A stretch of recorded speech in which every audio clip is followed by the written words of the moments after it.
जो शादीशुदा जवान घर और पत्नी से दूर रहते हैं, उनमें कई ऐसे भी होते हैं जो घरवाली को भूल जाते हैं और बाहर वाली ढूंढने लगते हैं। कुछ इसमें कामयाब भी हो जाते हैं, लेकिन कभी कभी यह गलती इतनी भारी पड़ती है कि जान के लाले पड़ जाते हैं। किरण और आनंद के मामले में भी ये सब हुआ।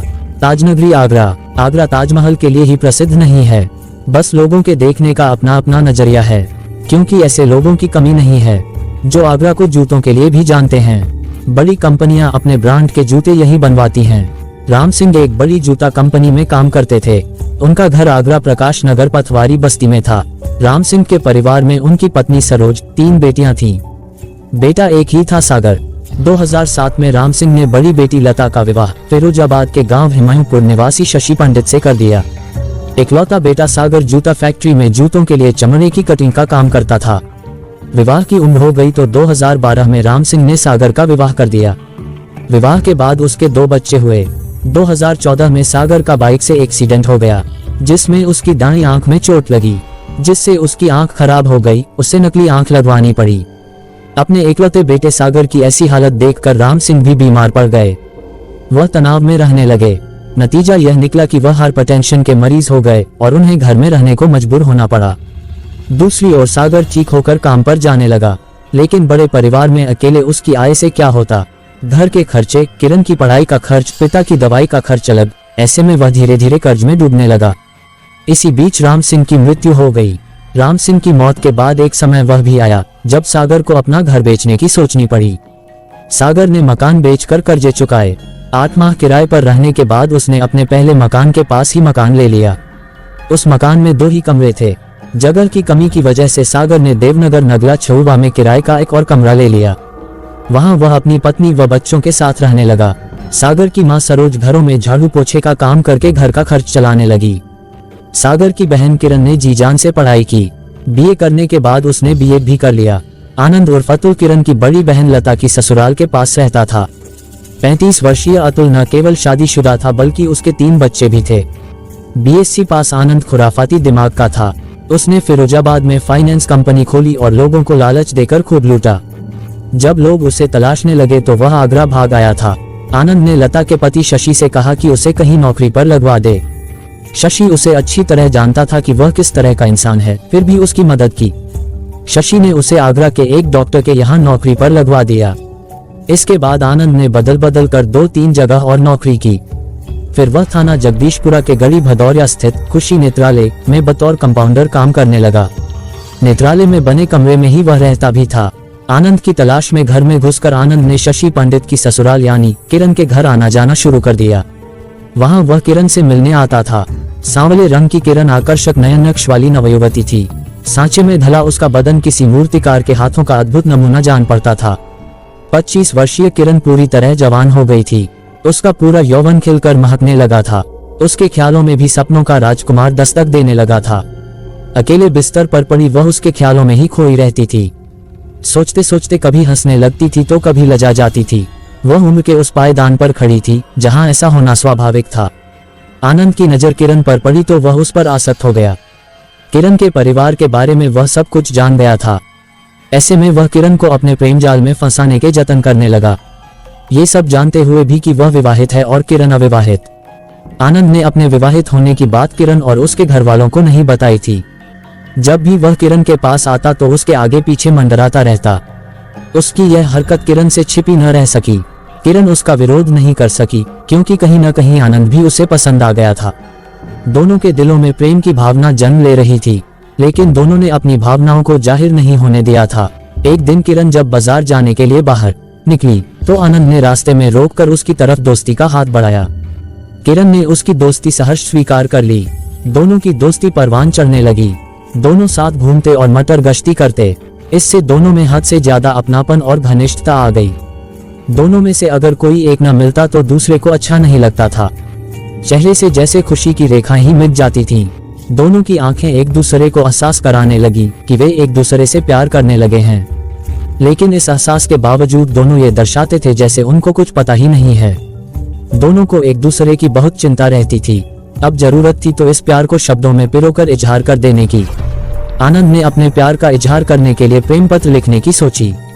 वह किरण के सामने कहने से बचना चाह रहा था और मोबाइल पर प्रेम की बात कहने में मजा नहीं आता, इसलिए प्रेम पत्र में वह अपने जज्बातों को शब्दों में पिरोकर किरण तक पहुंचाना चाहता था, जिससे किरण उसके लिखे एक एक शब्द में छिपे प्रेम को दिल से समझ सके। उसने बड़े आराम से एक प्रेम पत्र लिखा। जब वह किरण से मिला तो प्रेम पत्र चुपचाप उसके पर्स में रख दिया। किरण ने जब घर जाकर पर्स खोला तो उसे पत्र रखा दिखा।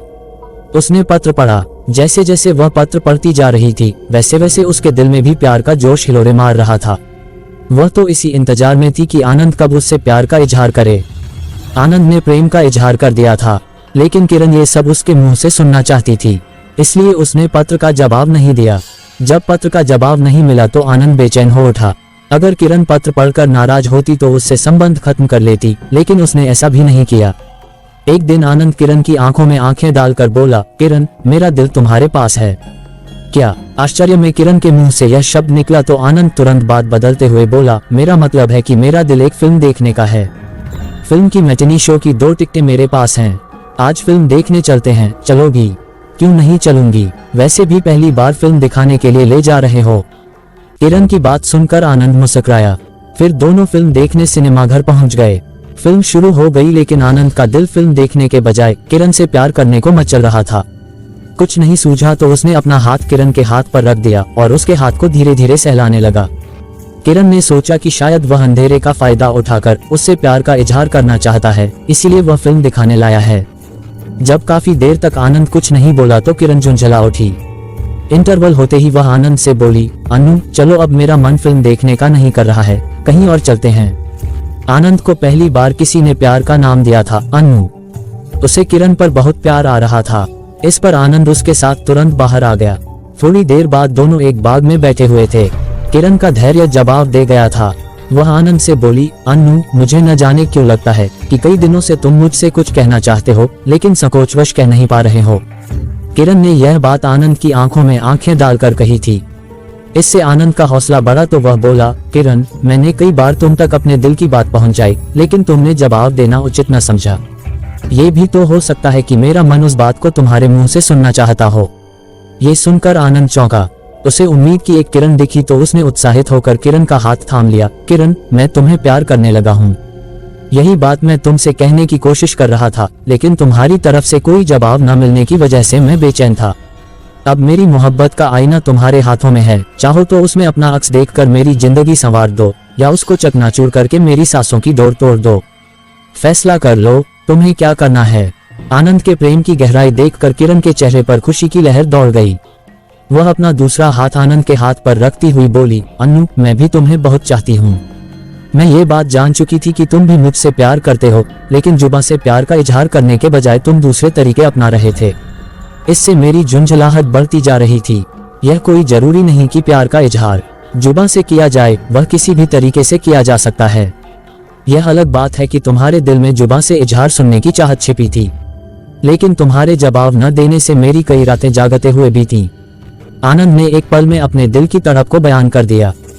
खैर, जो हुआ सो हुआ, अब आगे से कोई गलती नहीं होगी, प्लीज मुझे माफ कर दो। किरण ने इतनी मासूमियत से कहा कि आनंद ने मुस्कुराते हुए उसे सीने से लगा लिया।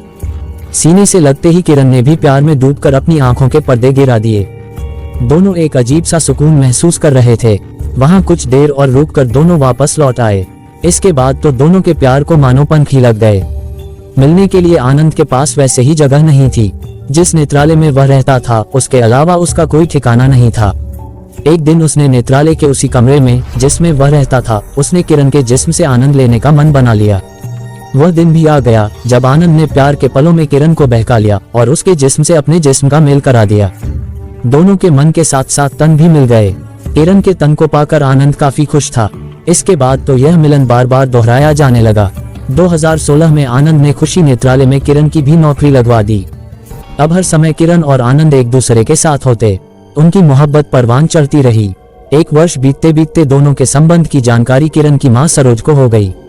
ये पता लगते ही उन्होंने किरण की नौकरी छुड़वा दी, लेकिन किरण फिर भी आनंद से मिलती रही। किरण तो सपने में भी नहीं सोच सकती थी कि आनंद उससे प्यार का नाटक कर रहा है। शादी का झांसा देकर वह उसके जिस्म से खेल रहा है। इस बीच किरण से विवाह के लिए कई रिश्ते आए, लेकिन उसने मना कर दिया।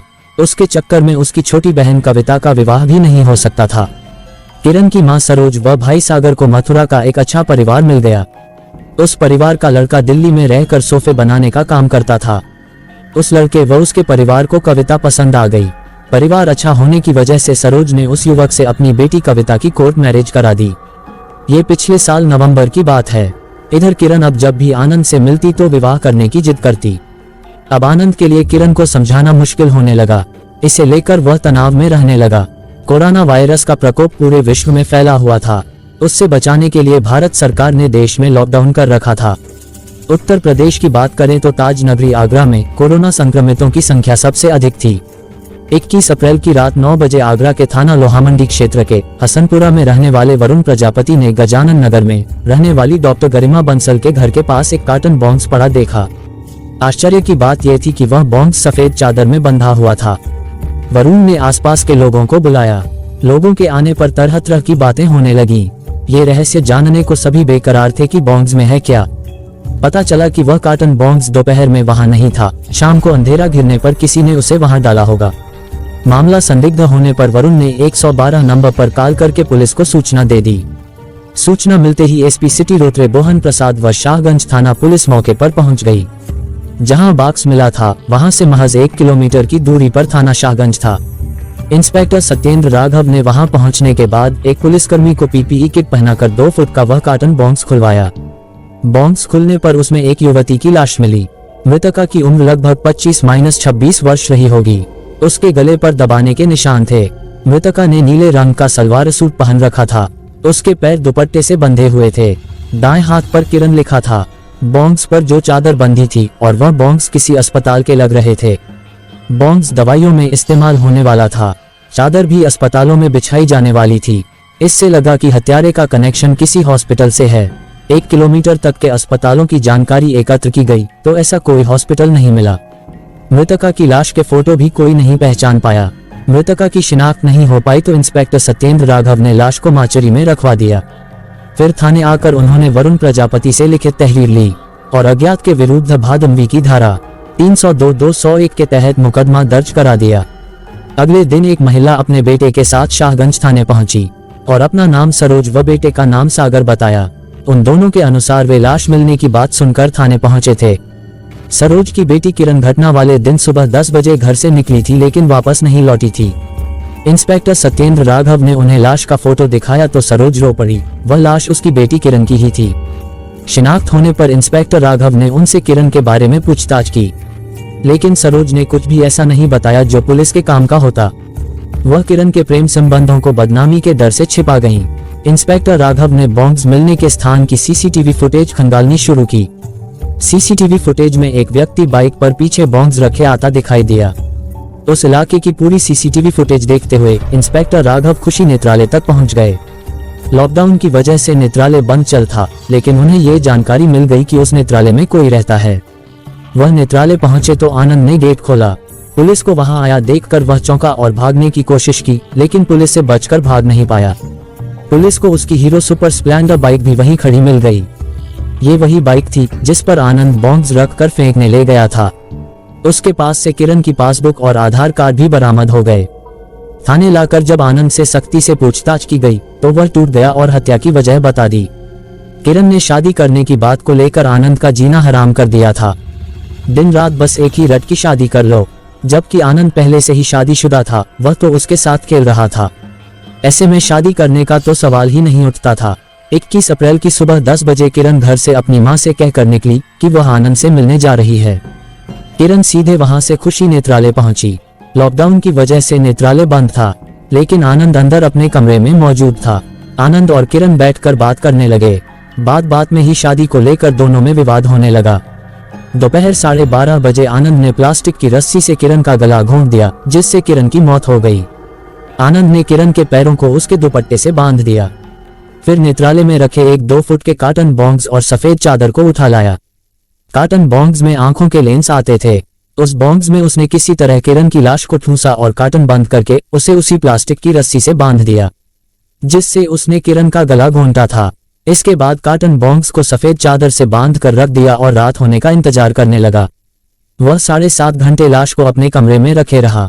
रात 8 बजे उसने बॉन्ग्स को अपनी हीरो सुपर स्प्लेंडर बाइक पर रखा और गजानन नगर में डॉक्टर गरिमा बंसल के घर के पास डाल दिया। फिर वहां से चला आया, लेकिन उसका गुनाह छिप न सका और पकड़ा गया।